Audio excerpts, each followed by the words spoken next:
Você nasceu em família rica? Não tive Como foi seu começo? Eu não tive esse privilégio de nascer em família rica, não. Eu nunca fui pobre, nunca me faltou nada, mas também nunca sobrou muita coisa, sendo bem sincero. Porque o meu pai, ele é oficial do exército também, e quando eu era pequeno, uma das primeiras recordações que eu tenho com o real é que eu tava enchendo o saco do meu pai em um churrasco, ele pegou e me deu R$10 em 94. E eu fui na padaria com R$10 com os meus amigos, eu quase comprei parte do capital social da padaria, né? Porque era muito dinheiro na época. Mas o meu pai, em 94, ele ganhava muito bem para a realidade nacional e ele ficou 8 anos sem aumento durante o período do Fernando Henrique. Foi assim que o Plano Real deu certo, ele segurou bastante os gastos públicos, né? Então, meu pai, ele teve muita dívida. A minha mãe, ela é uma pessoa que ela era muito descontrolada com dinheiro. Então, não sei se eles conversavam sobre isso ou não, mas no final do casamento deles, eles se separaram quando eu tinha mais ou menos uns 10 anos. Meu pai tinha bastante dívida e minha mãe não sabia lidar com dinheiro. Se separaram, ela começou a ter o dinheiro dela, a gente se mudou para o Rio de Janeiro, mas nunca foi uma pessoa que foi um exemplo de conduta na parte financeira. Então, eu muito mais me interessei pelas finanças para não passar pelos perrengues que eu vi os meus pais passando do que porque eu tive um exemplo bom nesse aspecto. E eu sempre quis ser rico desde que eu me entendo por gente. A minha avó, até um outro dia ela falou comigo, você lembra que lá em 90 e não sei quanto, ela não lembrava o ano, mas quando ela falou o detalhe eu lembrava, que foi quando acabou aquela paridade que havia entre dólar e real, né? Que do nada o dólar foi para R$2 praticamente. Ela falou que eu ficava pegando assim, fazendo conta, falando, quando eu for adulto eu vou ter tantos dólares, vou fazer não sei o que para ter tantos dólares. Ela, mas por que dólar se nossa moeda é o real? Eu falo, porque o real vale menos. Eu tinha visto aquilo no jornal, né, e tava, não, o real vale menos, tem que ser dólar. Porque eu lembro de jogador de basquete que tinha contrato feito em dólar com um time brasileiro, e do nada, né, o dólar dobrou, pô.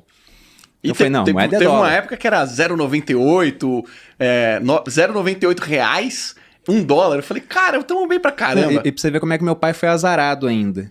O meu pai, ele foi pra uma missão de paz em Angola. Ele era capitão na época. E quando você vai pra missão de paz, o Haiti, por exemplo, um monte de amigos meus de turma foram pro Haiti. Você ganha o salário do exército e ganha mais um salário em dólar, né, que vem dessa participação ali junto à ONU. Então é muito dinheiro com o dólar a 3, a 4 reais. Meu pai, quando foi para Angola, que era uma missão muito pior do que a do Haiti, porque era muito mais distante, uma realidade onde o país havia acabado de passar por uma guerra civil, ele ia como observador militar, para ver se não ia ter mais conflito, e numa época onde havia 2 minas terrestres, 2 explosivos para cada habitante de Angola. Caramba! O que significa que se um cara pisasse numa mina, ele tinha uma chance estatística de pisar em outra ainda, se ele escapasse vivo. E quando ele foi, quanto que tava essa relação dólar-real? Tava baixo. Tava 96 centavos, 97. Então ele pegou um período onde não tinha esse prêmio, né? Que o dólar depois veio a conquistar. Você sempre teve essa consciência de que o fato de seus pais não terem lidado tão bem com o dinheiro foi a energia para você querer se tornar rico, querer estudar esse assunto? Você sempre teve essa consciência? Sempre tive. Nesse ponto, sim. E não é porque, nossa, faltou alguma coisa em casa. Não, nunca deixaram faltar nada na minha casa. Eu tive uma ótima educação. Se eu não tivesse tido uma educação tão boa, provavelmente não estaria aqui. Só que não sobrava, pô. Quando eu era adolescente ali, com 16, 17 anos, se eu quisesse levar uma menina no cinema, eu não tinha o meu dinheiro, não ganhava uma mesada. Eu tinha que pedir pros meus pais e também não tinha muito dinheiro pra isso, não.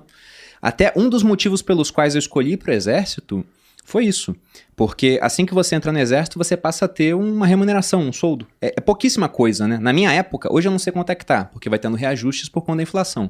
Mas lá em 2006 era R$400.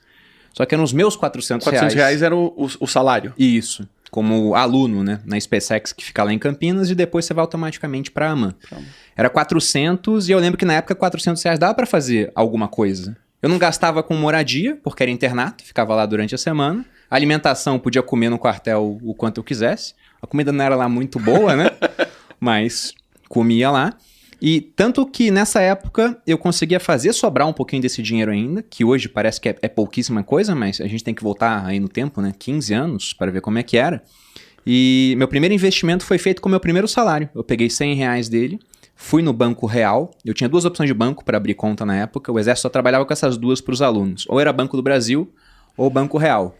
Eu fiz uma análise muito bem feita, levando em conta o seguinte, né?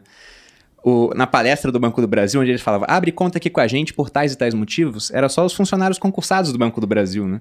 A do Banco Real, eles levaram um monte de modelo. Então, eles davam a palestra e no final você ia abrir conta com uma mulher mó bonita, né? Então, onde que você acha que um monte de caras de 17, 18 anos iam abrir conta no final? Vai querer abrir conta. Todo mundo pro Banco Real, todo mundo.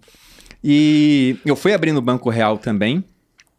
E eu falei, vou investir. Eu fui olhar as opções. E na época só tinha um único fundo de investimento que aceitava no mínimo R$100 de alocação. Ah, entendi. Tinha uma limitação. Né? Tinha era cap. Só esse. Mas quando eu olhei, eu falei, nossa, parece interessante, porque era um fundo que ele investia em empresas, era um fundo de investimento em ações.